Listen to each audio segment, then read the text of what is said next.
Hello mga kahilot, good morning mga subscriber.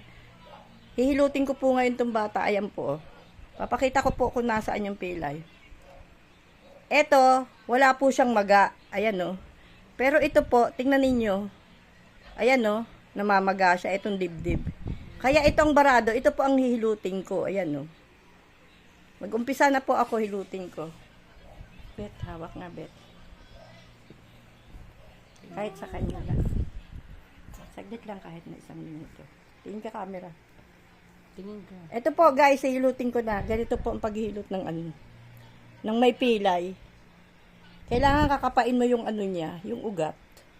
Tapos itutulak mo yun ng dahan-dahan kasi para mag-function siya. Ngayon, habang tinutulak mo siya ng dahan-dahan, unti-unti siyang lumuluwag, nagkakaroon ng space na dumaan yung mga nakabara na yun. At saka nababasag siya. Binabasag natin yung bara na yun. Ito yung bara niya mga kahilot to. Ayan.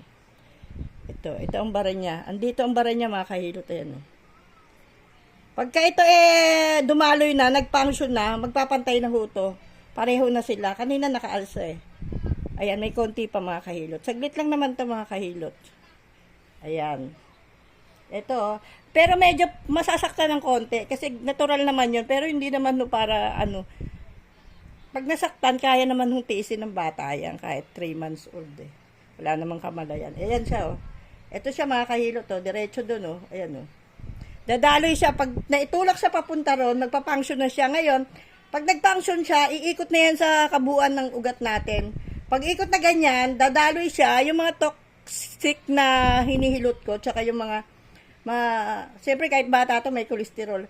Titulak ka ng hangin niya yung papunta sa may lalagyan natin ng dumi tsaka sa bahay ihi. Ilalabas niya uto mga kahilot. Ayan po. Ayan no. Natanggal na guys. Daloy na siya. Ayan. Ayan, naintindihan niyo mga kahilot oh. Ayan na. Okay mga kahilot, bye-bye. Paki-subscribe po.